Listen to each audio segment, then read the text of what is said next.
आप देख रहे हैं इन डार्क राजकुमार के साथ। तो चलिए बढ़ते हैं आज की कहानी की ओर।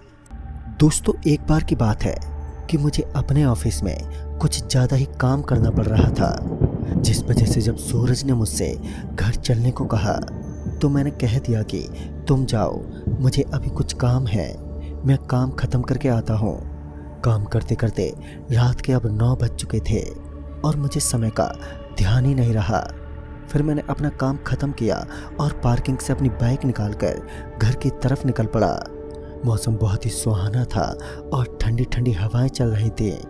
मैं बस अपनी धुन में आगे बढ़ता जा रहा था। चारों ओर अंधेरा छाया हुआ था।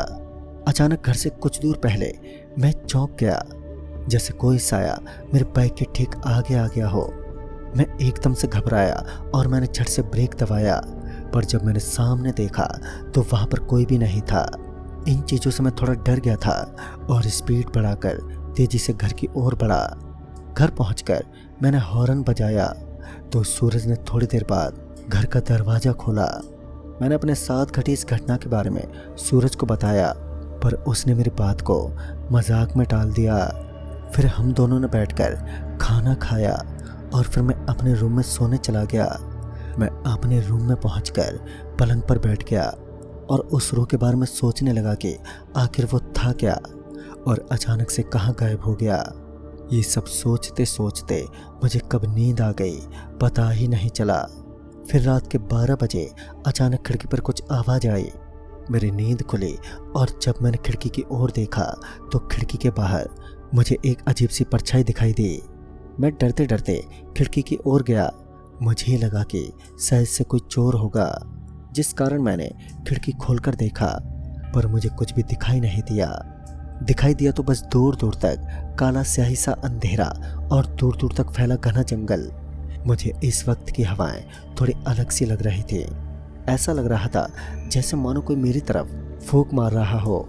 फिर मैंने अपनी खिड़की को बंद किया और दोबारा सोने की मैं कोशिश करने लगा।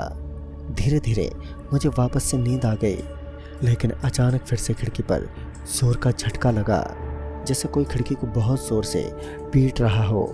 तब मैंने देखा तो रात के 2 बज रहे थे। मैं जैसे उठा तो आवाज़ खुद पे खुद बंद हो गई। मैं पास ही में टंगी घड़ी की आवाज़ साफ साफ सुन पा रहा था। फिर मैंने वापस से खिड़की खोलकर देखी, लेकिन इस बार खिड़की के बाहर मुझे फिर से वही काला साया दिखा। मैं उस साए को देखकर पूरी तरह से डर गया और जोर से चिल्लाने लगा, कौन है वहाँ पर, कौन है वहाँ? लेकिन उधर से मुझे कोई भी आवाज़ नहीं आ रही थी। मैंने फिर झट से कोने में रखा हुआ डंडा उठाया और खिड़की के बाहर देखने लगा, पर इस बार मुझे वहाँ पर कोई नहीं दिखा। फिर मैंने खिड़की बंद की और जैसे ही मैं पलटा कि अचानक से फिर एक जोर की मुझे आवाज़ सुनाई दी। फिर मैंने खिड़की खोलकर देखी तो जो मुझे दिखा उसे देखकर तो मैं पत्थर की मूर्त बन चुका था। एक भयानक काला साया खिड़की के उस पार हवा में लहरा रहा था। पीली चमकती आंखें एकटक मुझे ही घूरे जा रही थी। मैं चीखते हुए रूम से बाहर की ओर भागने की कोशिश करने लगा। फिर न जाने मेरे रूम के गेट को क्या हो गया था कि अचानक से लॉक हो गया। मैंने गेट खोलने की बहुत कोशिश की। अब मेरे पास भागने का कोई रास्ता भी नहीं था। मैं मन ही मन बजरंगबली का ध्यान करने लगा और हनुमान चालीसा का जाप करने लगा। फिर थोड़ी देर के बाद जब मैंने धीरे से अपनी आंखें खोली तो अब सब कुछ शांत था। मैं धीरे धीरे डरते हुए खिड़की की तरफ गया। बाहर इधर उधर देखा, पर वो साया मुझे कहीं नहीं दिखा। लेकिन तभी अचानक से ठीक सामने पेड़ों के झुरमुट में वही साया मुझे दिखाई दिया। देखते ही देखते अंधेरे में गायब सा हो गया वो। मैं इन सब की वजह से पूरी रात सो नहीं पाया और फिर धीरे धीरे सुबह हो गई। सुबह सब कुछ शांत दिखाई पड़ रहा था। फिर मैं और सूरज दोनों ड्यूटी के लिए निकल पड़े। फिर शाम के 8 बजे और एक बार वापस से सूरज ने मुझसे पूछा, घर कब चलना है? और इस बार भी मैंने कल की तरह ही कह दिया कि तू चल, मैं आता हूँ पीछे से। मैंने जल्दी से अपना काम ख़त्म किया और जल्दी से अपने बाइक से घर की ओर निकल पड़ा। वहीं अपनी धुन में मैं गुनगुनाते हुए जा रहा था कि अचानक जोर का धमाका हुआ तो मैंने देखा कि बाइक में पंचर हुआ है। मैं अपने घर के काफ़ी करीब था तो मैंने सोचा अब इतना दूर आ ही गया हूँ तो पैदल ही बाइक लेकर चला जाता हूँ। फिर मैं पैदल ही चल दिया, पर जैसे मैं थोड़ा आगे गया तो वही जाना पहचाना हवा का झोंका मेरे कानों के पास से होकर गुजरा। मैं एकदम से डर गया और धीरे धीरे कदमों से आगे बढ़ने लगा। तभी मुझे वही रात वाला भयानक साया एकदम से दिखाई दिया जो ठीक मेरे से आगे कुछ दूर हवा में लटका हुआ था। वही पीली आंखें, भयानक शक्ल, उसे देखकर मैं कांपने लगा था। मुझे समझ ही नहीं आ रहा था कि अब करें भी तो करें क्या। सुनसान सड़क, ऊपर से जंगल का इलाका। मैंने तुरंत ही अपनी आंखें बंद करके हनुमान चालीसा का जाप किया और फिर कुछ ही देर बाद वहां पर कोई नहीं था। जल्दी से मैं अपनी बाइक को लेकर भागता हुआ घर पर पहुंचा। सूरज गेट पर ही खड़ा था। मैंने सूरज से कहा, भाई अंदर आ, कुछ बात करनी तुझसे। फिर मैंने सूरज को पूरी बात बताई। मेरी बात सुनकर सूरज भी डर गया और यहाँ सूरज ने मुझे बताया कि यहाँ आसपास बहुत पहले कब्रिस्तान हुआ करता था। अब वहाँ कोई नहीं जाता क्योंकि लोगों का मानना है कि वहाँ पर बहुत प्रेत रहते हैं। फिर दूसरे दिन जब मैं ऑफिस में था तो मुझे सूरज ने वापस से कहा, घर कब चलना है? इस बार मैंने झट से कहा, चल भाई साथ में चलते हैं। और फिर लगभग रात के 8 बजे मैं और सूरज घर की तरफ निकल पड़े। और फिर ठीक उसी जगह बिल्कुल एक जोर का धमाका हुआ और बाइक की टायर फिर से फट गई। मैं गिरने से बाल बाल बचा और सूरज को मामूली खरोंच आ गई। फिर मैंने बाइक को साइड में लगा दिया और सड़क के किनारे खड़े होकर एक दूसरे को देखने लगे। तभी मेरे पास से वही जाना पहचाना हवा का झोंका एकदम से गुजरा, जिस वजह से मैं थोड़ा सिहर सा गया। जिस पर सूरज ने पूछा, क्या हुआ? जब हम दोनों ने अपने सामने देखा तो वही काला साया इस बार हम दोनों के सामने था, जो कि धीरे धीरे जंगल की ओर बढ़ रहा था। हम दोनों उसे देखकर मानो जैसे बेजान से हो गए हों। डर के मारे ना मैं वहां से हिला और ना ही सूरज। फिर मैं सूरज के ना चाहते हुए भी उस साए के पीछे पीछे चलने लगा।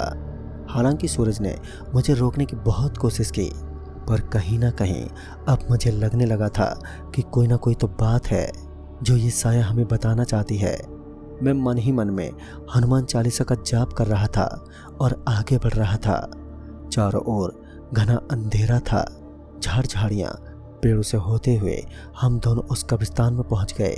अब वो काला साया एक कब्र के पास जाकर रुक गया और अब हम दोनों डरते हुए उस कब्र के पास पहुंचे। वहां जाकर देखा तो हमारे होश ही उड़ गए।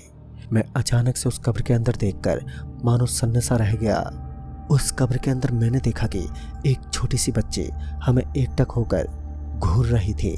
पहले तो हमें लगा कि ये साधारण सी बच्ची है, जिसे हो सकता है कि ये रूह बचाने की कोशिश करते हुए हमें इस जगह पर ले आई है, लेकिन मैं गलत था। देखते ही देखते उस बच्ची की आंखें लाल होने लगी और कुछ ही पल में उसकी आंखें ऐसी हो गई थी जैसे कि मानो बस खून आने ही वाला हो। ये देखकर हम दोनों समझ गए कि यहाँ आकर हमने बहुत बड़ी भूल कर दी है। और फिर मैंने धीरे से अपने सिर को सूरज की तरफ मोड़ा तो सूरज भी मुझे एकटक देखे जा रहा था। फिर हम दोनों वहाँ से बिना ज़्यादा कुछ सोचे समझे भागने के लिए पीछे मुड़े।